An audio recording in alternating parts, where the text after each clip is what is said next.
બેંકમાંથી લોન લેનારા લોકો માટે એક મહત્વના સમાચાર સામે આવ્યા છે। દેશની 3 મોટી બેંકે તેના વ્યાજ દરમાં વધારો કર્યો છે।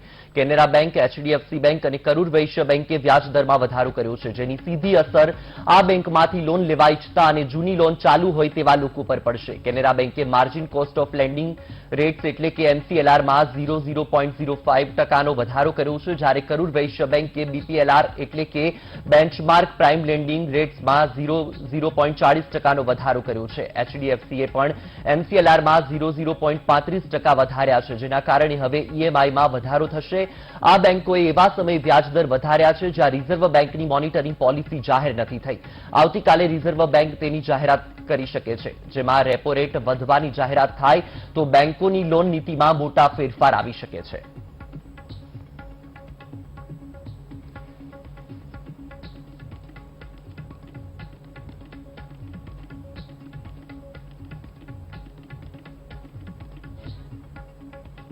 તો આ મુદ્દે વધુ ચર્ચા કરવા માટે આપણી સાથે સીએ અજીત શાહ જોડાયા છે। જી અજીતભાઈ, વીટીવીમાં આપનું સ્વાગત છે। તો જે પ્રકારે મોનિટરિંગ પોલિસી આવતીકાલે જાહેર થશે, તો સૌપ્રથમ તો આપ દર્શકોને જણાવશો કે મોનિટરિંગ પોલિસી શું છે અને જાહેર થયા બાદ એમાં જે ફેરફાર આવશે તેનાથી શું અસર થશે? અત્યારે આપણે જોઈશું તો ફુગાવાનો એકલા ઇન્ડિયામાં નહીં પરંતુ સમગ્ર વિશ્વમાં મુશ્કેલીઓ સર્જાઈ રહી છે। જો હમણાં જોઈશું આપણે તો આ માટે આર્થિક કટોકટીને ડામવા માટે ઓસ્ટ્રેલિયાએ 9 વર્ષમાં પ્રથમ વખત વ્યાજના દરમાં વધારો કર્યો છે અને આ વધારો કર્યા બાદ વિધિન 5 જ વીકમાં એમણે ફરી વધારો કર્યો છે। એટલે અત્યારે એમનો વધારાનો દર છે 0.85% છે। એટલે સ્વાભાવિક છે કે આપણે ઇન્ડિયામાં પણ આ થવાનું અને ઇન્ડિયાની બધી બેંકો, જેમ આપણે કહ્યું કે આ બેંકો વધારો કર્યો છે, હવે તેની અસર કોઓપરેટિવ બેંકો પર પણ આવશે, કારણ કે આ જે બધી બેંકો કર્યો અને રિઝર્વ બેંક પણ જો કદાચ જાહેર કરે નીતિ તો બધી શેડ્યુલ બેંકોમાં પણ આ વધારો આવશે એવું અત્યારે તો લાગી રહ્યું છે। આ સંજોગોમાં એવું લાગી રહ્યું છે। જી બિલકુલથી અજીતભાઈ, તો જે પ્રકારે આ મોનિટરિંગ પોલિસી છે તેની અસર સીધી રેપો રેટ અને રિવર્સ રેપો રેટ પર પણ થઈ શકે છે। તો હાલમાં જે રેપો રેટ 4.40 છે અને રિવર્સ રેટ જે 3.35% છે, તો ધારો કે મોનિટરિંગ પોલિસીમાં જે ફેરફાર આવશે તેનાથી રેપો રેટ અને રિવર્સ રેપો રેટ પર કેટલી અસર પડશે? કારણ કે હવે આમ તો એવું કહી શકાય કે કેટલા પર્સન્ટેજનો વધારો કરે છે, પણ ચોક્કસ એની અસર તો પડવાની જ છે। અને આપણે છેલ્લા 6-1 મહિનાથી જોતા આવ્યા છીએ કે ડેઇલી રિઝર્વ બેંકના જ્યારે બી આ મોનિટરિંગ પોલિસી બહાર પડતી હોય છે ત્યારે રેપો રેટમાં ચેન્જીસ થતો જ હોય છે। વચ્ચે 1-2 વખત પણ બન્યું કે રેપો રેટમાં કોઈ ચેન્જ નતો કર્યો, કોઈ ફેરફાર નતો કર્યો, પણ છેલ્લા 1-2 મહિનાથી આ ફેરફાર કરવામાં આવે છે।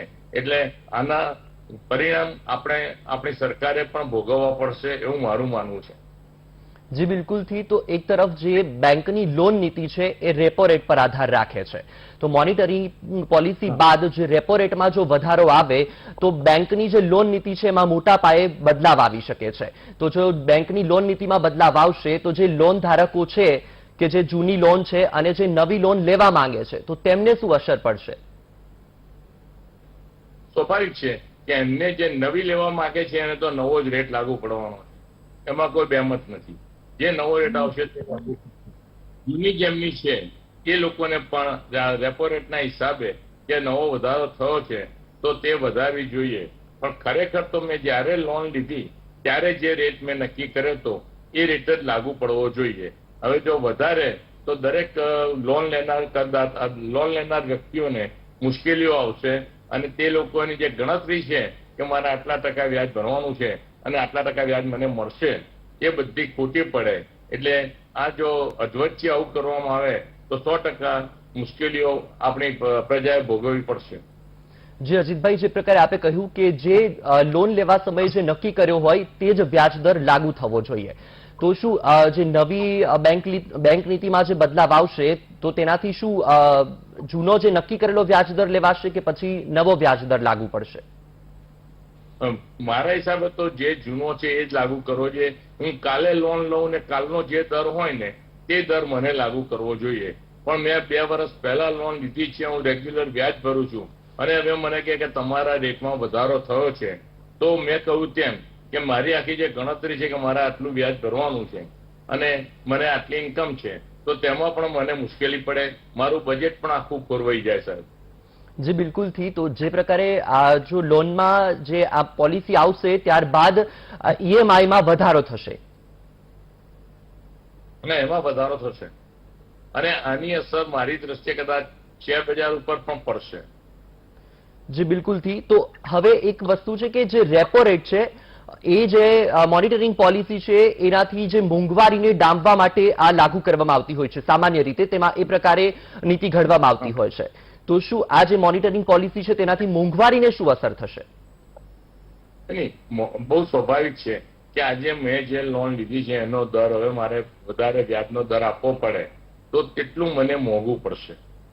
એટલે આમ તો એક દ્રષ્ટિએ એવું વિચારવામાં આવતું હતું કે આપણે વ્યાજનો દર જો ઇલેક્ટ્રિફિકેશન થી ચાલુ કર્યું છે, દાખલા તરીકે ક્રેડિટ કાર્ડ ને એ બધા ઇલેક્ટ્રિક મોટર ખરીદવા માટે જો મારે વ્યાજનો દર ઓછો કરવો જોઈએ, જેથી કરીને હું તેના તરફ આકર્ષાઉં.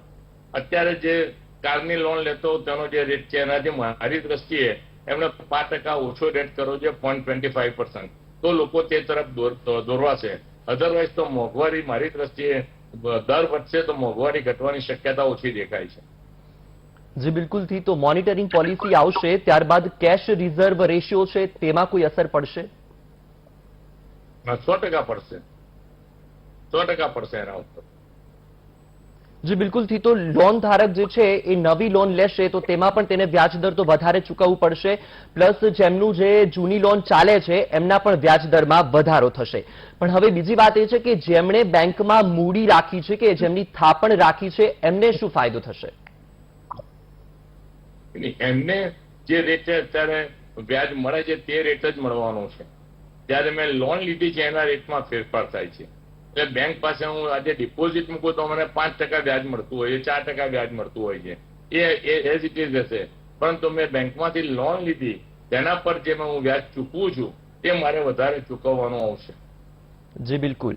તો સામાન્ય રીતે જે મોનિટરિંગ પોલિસી આવે છે ત્યારબાદ જે આમનું બેંકનું જે એમસીએલઆર અને બીપીએલઆર સ્ટ્રક્ચર છે તેમાં સામાન્ય રીતે બેંક ફેરફાર કરતી હોય છે, પરંતુ 3 બેંક એવી છે જે એચડીએફસી, કરુર વૈશ્ય બેંક અને કેનેરા બેંક મોનિટરિંગ પોલિસી પહેલા જ તેમણે વ્યાજ દરમાં વધારો કર્યો છે. તો જો એમને અત્યારે વધારો કર્યો હોય અને પછી એમણે જે વધારો કર્યો છે અને મોનિટરિંગ પોલિસીમાં કેટલા પર્સન્ટેજ બતાવે છે એ બેમાં જો વધારે ફેરફાર ન હોય તો તે લોકો કોઈ ફેરફાર નહીં કરે. પરંતુ જો એમણે અત્યારે જે વધારો કર્યો છે અને મોનિટરિંગ પોલિસી મુજબ જો વધારે રેટ હશે તો તે લોકો ફરી એક વખત વધારશે, એવું કહી શકાય. જી બિલકુલથી. તો જે પ્રકારે આ 3 બેંકમાં વધારો થયો છે જે એ લોકોના એમસીએલઆર અને બીપીએલઆર રેટ છે તેમાં, તો શું આ મોનિટરિંગ પોલિસી બાદ મોટાભાગની બેંકોમાં બદલાવ આવી શકે ખરો? 100% ચોક્કસ આવી શકે, કારણ કે they have to follow the monitoring policy. જી બિલકુલથી. અજીતભાઈ, તો વીટીવી સાથે જોડાવા બદલ આપનો આભાર.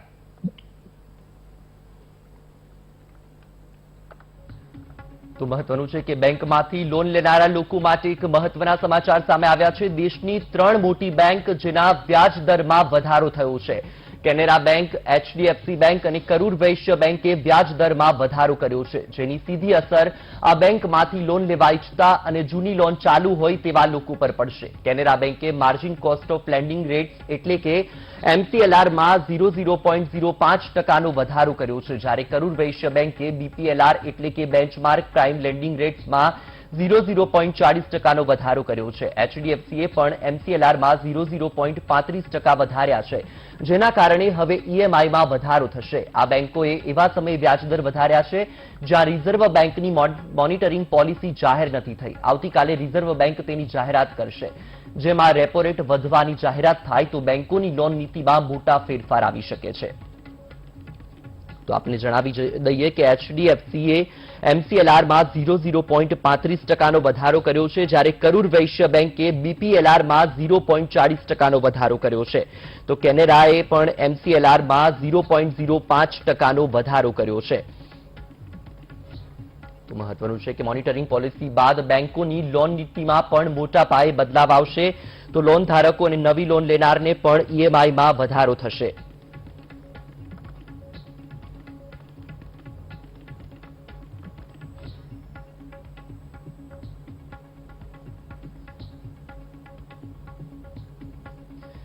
તો આ મામલે વધુ વિગત સાથે આપણી સાથે ચર્ચા કરવા માટે ડીજે ધનેજા, નિવૃત્ત ચીફ મેનેજર બેંક ઓફ બરોડાના આપણી સાથે જોડાયા છે. જી ધનેજાજી, આપનું વીટીવીમાં સ્વાગત છે. તો જે પ્રકારે આવતીકાલે મોનિટરિંગ પોલિસી જાહેર થશે અને ત્યારબાદ બેંકોની જે લોન નીતિ છે તેમાં પણ બદલાવ આવશે. હાજી. તો એમાં જે લોન ધારકો છે તો તેમને ઈએમઆઈમાં પણ વધારો થઈ શકે ખરો? હાજી, રેપો રેટ કે જે કઈ આરબીઆઈ વધારો કરશે એ ગ્રાહકો ઉપર પાસ ઓન થશે. હેલો. હાજી, બિલકુલ. એ ગ્રાહકો ઉપર પાસ ઓન થશે. જે કઈ આરબીઆઈ વધારો કરશે એ ગ્રાહકો કસ્ટમર ઉપર પાસ ઓન થશે. મારો અવાજ આવે છે આપને? જી બિલકુલ. ઓકે. તો જે પ્રકારે મોનિટરી પોલિસી છે તે જાહેર થયા પહેલા 3 બેંકોએ પણ વધારો કર્યો છે. તેના એમસીએલઆર અને બીપીએલઆરમાં એચડીએફસી, કરૂર વૈશ્ય બેંક અને કેનેરા બેંકે. એ વધારો કદાચ આગલો જે વધારો હતો એને અનુસંધાને કર્યો હશે, કારણ કે હજી આવતીકાલે તો રેટ ભલે વધવાની પોસિબિલિટી છે પણ 100% વધશે એવું ના કહી શકાય. પણ થોડા દિવસ પહેલા આરબીઆઈએ 40 પૈસા રેપો રેટ વધારેલો, કદાચ એ બેંકોએ નહીં વધાર્યો હોય તો એને અનુસંધાને વધાર્યો હશે. જી બિલકુલ ધનેજાજી, વીટીવીમાં જોડાવા બદલ આભાર.